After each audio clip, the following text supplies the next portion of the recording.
Halo, selamat pagi Pak Alvin Lee. Selamat pagi Mbak Nadia. Apa selamat kabar? Pagi pendengar Idola FM. Sehat Pak Alvin? Masih hidup, alhamdulillah.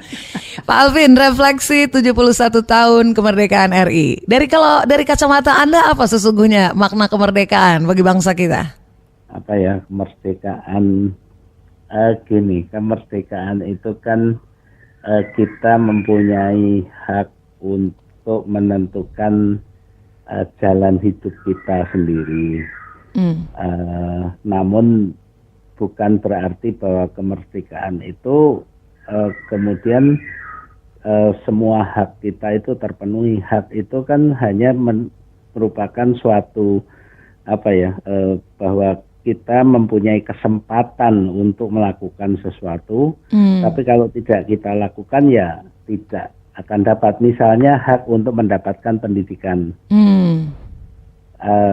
sarana prasarananya ada, tapi kalau kita sendiri tidak memenuhi persyaratan, misalnya tidak lolos ujian masuknya, ya nggak dapat kan.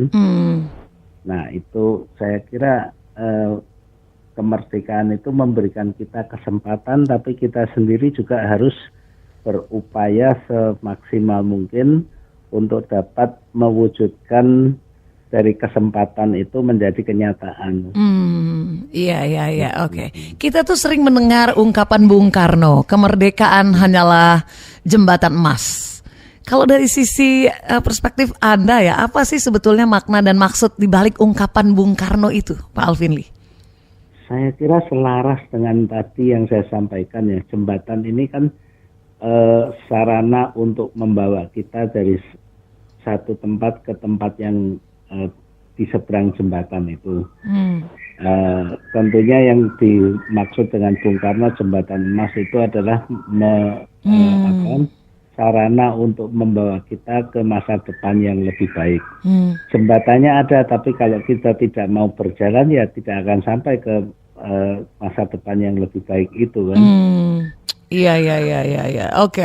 Nah, kalau dalam konteks kekinian ya, kalau menurut Anda gimana tuh kita mengekspresikan dan juga melakukan wujud nyata sikap kecintaan kita atau nasionalisme kita kepada negara dalam tantangan bangsa saat ini yang begitu beragam?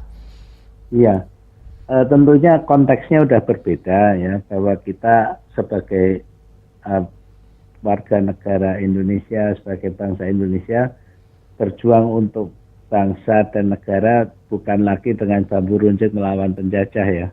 Tapi masing-masing dari kita ini mempunyai peran, mempunyai kemampuan, bakat, pekerjaan sendiri-sendiri, dan dengan kita melakukan yang terbaik, kita sudah dapat memberikan nilai tambah bagi bangsa dan negara ini.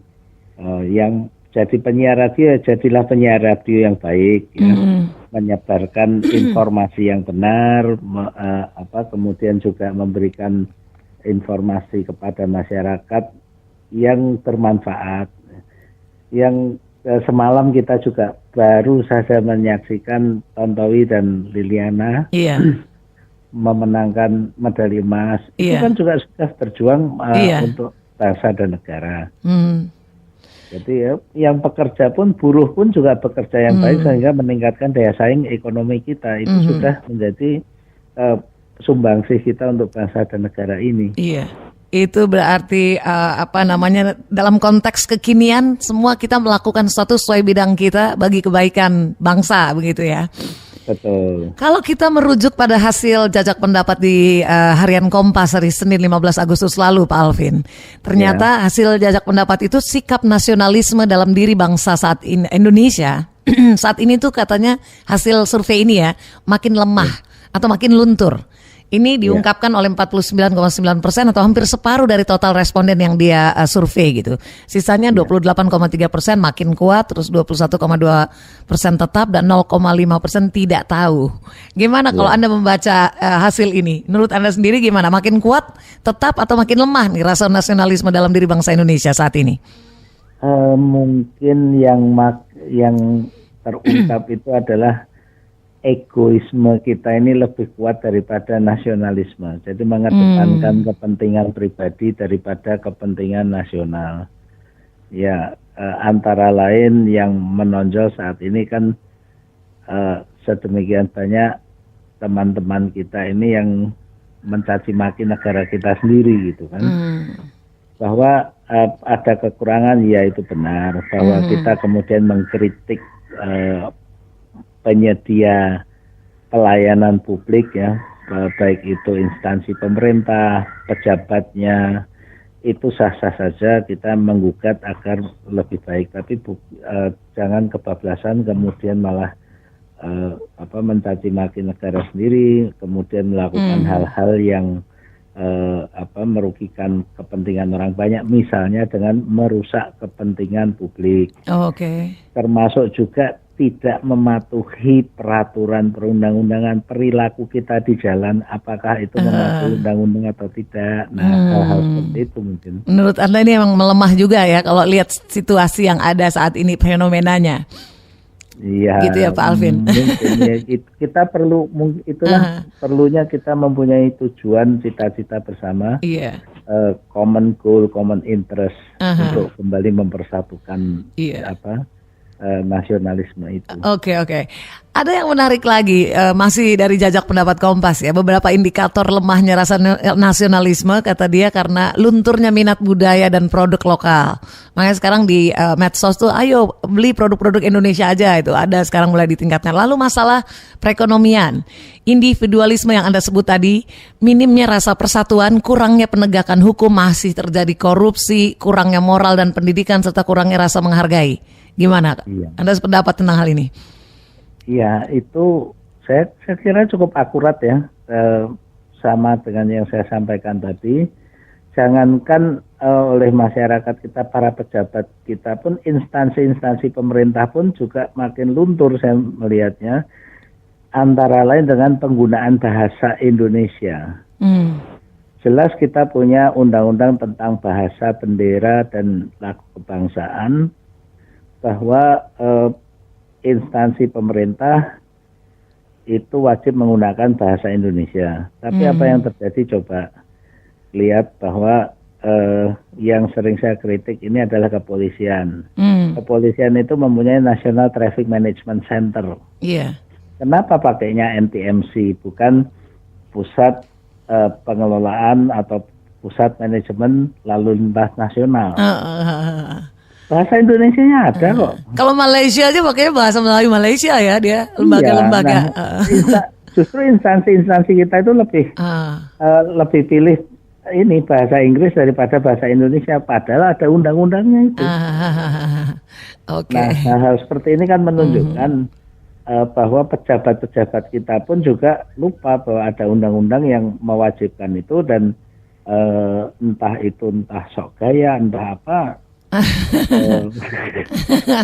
Yang lucu lagi itu, saya beberapa kali menemukan di Jakarta ada mobil polisi, tulisannya contact center. Contact centernya bukan contact center bahasa Inggris CONTACT ya, kontaknya KONTAK, kontak gitu. Dibacanya begitu maksudnya yang ditulis. Iya, so Inggris salah lagi kan. Nah, daripada so Inggris salah lagi, lebih baik baca bahasa Indonesia yang benar aja deh gitu. Kalau dari sisi para pemimpin negara kita gimana Pak Alvin? Kalau Anda mengamati selama ini, baik eksekutif maupun legislatif, mereka sudah mampu belum menurut Anda mengemban tugas negara yang diidam-idamkan?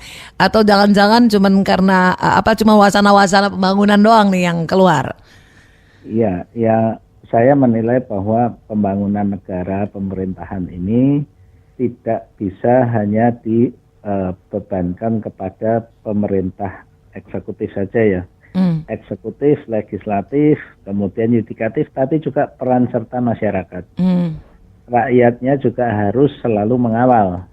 Kalau ada yang kurang-kurang, rakyat juga harus aktif memberikan koreksi, menegur, kemudian menuntut perbaikan. Nah, untuk itulah kemudian dibentuk yang namanya Ombudsman Republik Indonesia. Oke. Tugas Ombudsman adalah untuk mengawasi pelayanan publik Iya. yang diselenggarakan oleh negara, baik itu dilaksanakan oleh instansi pemerintah maupun swasta, sehingga kehadiran negara itu bisa lebih terasa. Apabila masyarakat merasakan ada pelayanan publik yang kurang pas, misalnya tempoh hari penerimaan siswa atau peserta didik baru, Iya. itu ada penyimpangan-penyimpangan, lapornya bisa ke Ombudsman. Ke Ombudsman. Ombudsman kemudian yang melakukan teguran, melakukan perbaikan dan sebagainya. Lah Pak Alvin Lee sekarang komisioner di Ombudsman. Gimana Pak aktivitas di sana Pak? Cukup. Iya. Namanya yang resmi itu anggota, bukan komisioner. Oh, anggota. Anggota. Dulu Ombudsman ini kan pertama kali dibentuk tahun 2000 oleh Presiden Abdurrahman Wahid almarhum. Iya. Kemudian pada tahun namanya pada waktu itu masih Komisi Ombudsman Nasional. Iya. Nah, kemudian diperkuat menjadi undang-undang pada tahun 2008 menjadi Ombudsman Republik Indonesia. Nah, sejak itulah namanya berubah, bukan lagi komisioner tapi sebagai anggota. Oh begitu, baik. Dan tugasnya cukup menarik, sangat menarik, berbeda. Saya 10 tahun ngabdi di Senayan. Di DPR. Kalau di Senayan itu lebih pada pengawasan kebijakan. Oke.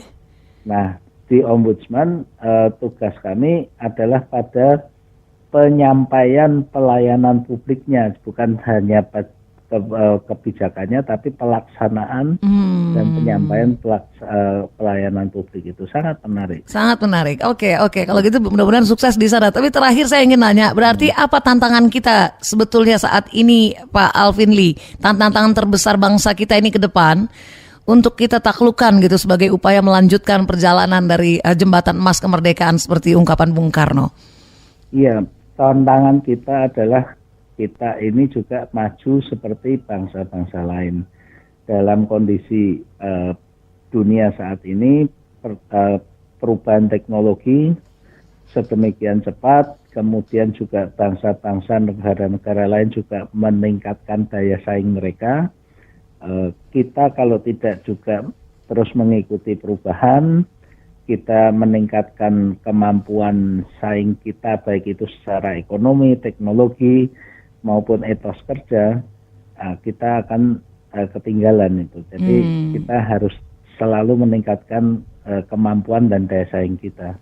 Itu tantangan terbesar kita ya. Nggak boleh diam berarti ya, harus bergerak terus. Baiklah. Pak Alvin ya itu seperti renang Mbak, kalau kita diam kita tenggelam gitu. Tetap ada gerakan meskipun kecil bisa ngambang gitu ya.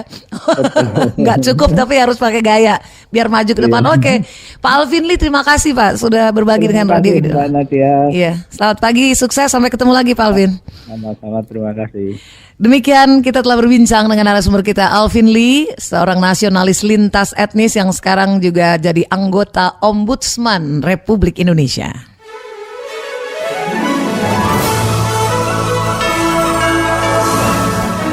Panggung Civil Society.